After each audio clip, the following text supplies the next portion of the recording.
Perkenalkan, nama saya Rio Pradinata, NPM saya 2013010092, program studi agroteknologi reguler 1 klaster 2 3D.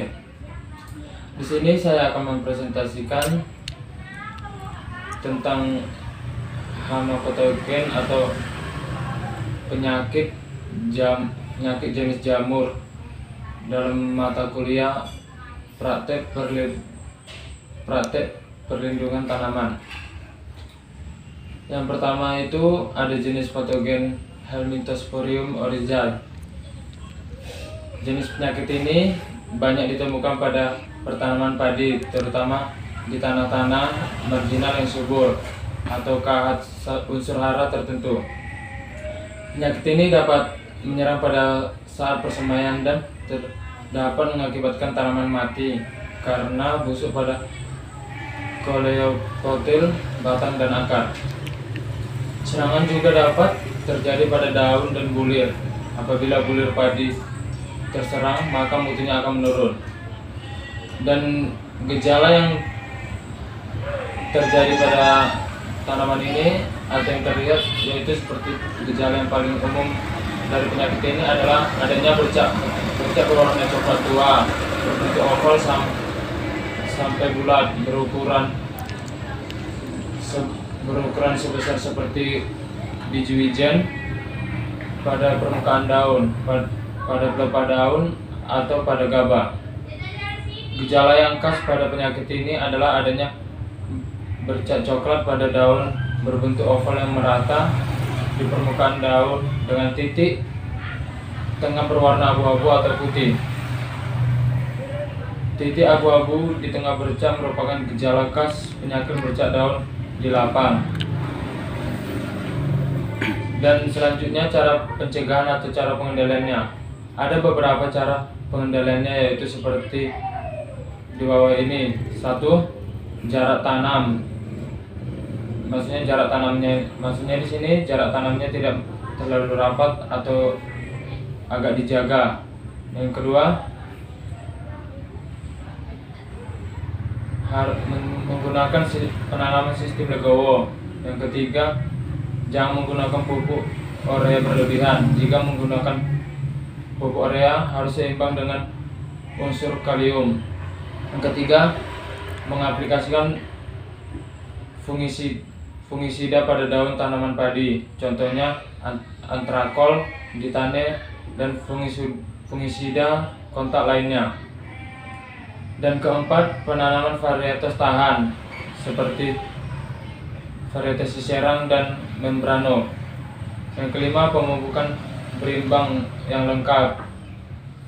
Dan yang keenam, penyemprotan fungisida dengan bahan aktif difenoconazole. Selanjutnya, patogen yang kedua yaitu jenis patogen Peronospora medis. Jenis patogen ini adalah jenis penyakit pada tanaman jagung. Penyakit ini dapat menghilangkan hasil panen jagung akibat penularan penyakit ini yang hingga sampai 100% pada varietas rentan.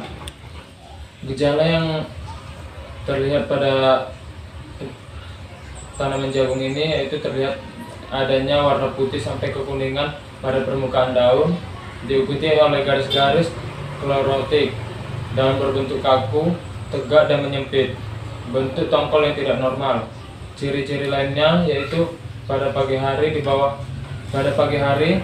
permukaan daunnya terdapat lapisan berbulu halus yang berwarna putih yang terdiri atas conidivore dan conidium jamur. Dan selanjutnya cara pengendaliannya atau cara pencegahannya, yaitu untuk menghindari atau mengendalikan hama ini ada beberapa cara yang perlu dilakukan. Mungkin cara ini sudah sering dilakukan oleh para petani jagung. Cara pengendaliannya itu terbagi menjadi 5 macam, yaitu yang pertama, penanaman varietas tahan seperti jenis varietas Sukmaraga, Lagaligo, dan varietas Gunarang. Kedua, Periode bebas tanam jagung minimal 2 minggu sampai 1 bulan di area pertanaman. Dan yang ketiga, tanam serentak. Saya tanam serentak ini melakukan penanaman serentak terhadap petani yang lain agar jenis patogennya berkurang. Keempat, pemusnahan seluruh tanaman yang terserang oleh penyakit ini sampai ke bagian akar. Dan yang kelima, menggunakan pestisida. Selanjutnya, yang ketiga, jenis patogen Ganoderma spalanetum pada tanaman kelapa sawit.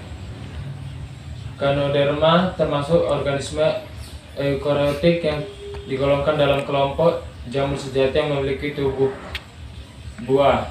Dinding sel terdiri atas kitin yang tidak memiliki klorofil. Jamur ini termasuk jamur tular tanah yang bersifat sporofit dan parasit pada tumbuhan. Dan gejalanya sering terjadi pada tanaman kelapa sawit ini, yaitu sebelumnya bisa kita simpulkan bahwa Ganoderma ini merupakan jenis spora dari jamur. Gejala yang terjadi pada Ganoderma spalanetum, karena spora dari jamur ini dapat bertahan selama bertahun-tahun dengan masa inkubasi yang lama, maka gejala serangan jamur ini hampir tidak dapat dikenali sejak dini. Pada awalnya, penyakit ini hanya menyerang tanaman kelapa sawit generasi muda dan seterusnya. Tetapi saat ini sudah menyerang tanaman muda pada generasi pertama, bahkan pada pembibitan sekalipun. Selain itu, gejala jenis patogen ini juga terlihat pada warna daun yang menguning, buram, tidak mengkilat, layu seperti kekurangan air, dan terdapat nekrosis pada helaian daun mulai dari pelepah tertua, pangkal, batang, dan akar keropos sehingga tanaman mudah roboh. Dan selanjutnya cara pencegahan atau pengendaliannya. Cara pencegahannya yaitu pencegahan dapat dilakukan secara terpadu menyeluruh melalui yang pertama, cara budidaya yang baik sesuai standar operating producer atau SOP, mulai dari cara pembukaan lahan, pembibitan, penanaman, dan perawatan yang baik. Yang kedua, melakukan sensus pokok secara rutin untuk mengetahui serangan penyakit Ganoderma sejak dini. Yang ketiga, aplikasi agensia hayati. Aplikasi agensia hayati yang banyak digunakan saat ini adalah Trichoderma sp. Selanjutnya, yang keempat, jenis patogen Rhizoctonia lamellifera pada kelapa sawit. Jenis penyakit ini bisa juga disebut Blasdeciaceae. Jenis penyakit ini menyerang sistem perakaran tanaman kelapa sawit yang berada di dalam tanah dan menyebabkan akar tanaman membusuk. Akar tanaman yang terinfeksi membusuk dan rusak sehingga fungsinya sebagai penyerap nutrisi dan air akan berhenti. Akibatnya tanaman kelapa sawit mengalami pertumbuhan yang tidak normal dan lama-kelamaan mati. Selanjutnya, gejala yang terlihat, yaitu gejala yang terlihat pada tanaman yang terinfeksi jamur Rhizoctonia lamellifera. Ini adalah pertumbuhan tanaman yang tidak normal, pertumbuhan kerdil, tanaman menjadi lemah, dan terjadi nekrosis pada daun berwarna hijau menjadi kuning. Perubahan warna daun dimulai dari ujung daun dan dalam waktu yang hanya beberapa hari saja tanaman akan mati. Penyakit ini bisa menyerang mulai dari pembibitan dan sampai tanaman muda hingga tanaman dewasa.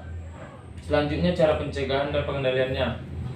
Upaya yang bisa dilakukan untuk mencegah penyakit akar pada tanaman kelapa sawit ini adalah dengan melakukan budidaya yang baik, serta melakukan budidaya yang benar sesuai dengan prosedur budidaya yang dianjurkan.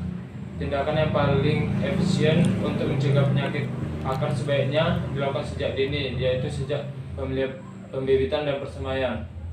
Berikut ini adalah upaya-upaya pencegahan sejak pembibitan atau pencegahan jenis penyakit ini. Yang pertama, menggunakan benih dari varietas yang bersertifikat yang sudah teruji kualitasnya. Yang kedua, menggunakan media semai yang baik dan tidak terinfeksi jamur Rhizoctonia. Ketiga, mencegah perkembangbiakan jamur dengan mengkondisikan media semai pada pH yang ideal. Yang keempat, melakukan penyemaian dengan baik agar bibit sehat dan kuat. Yang kelima, memberikan naungan pada bibit di musim kemarau. Yang keenam, memberi air yang cukup dan tidak berlebihan. Dan yang ketujuh, mengaplikasikan fungisida sejak dini dan untuk pencegahannya. Sekian penjelasan dari saya tentang jenis patogen pada mata kuliah ini. Saya ucapkan terima kasih.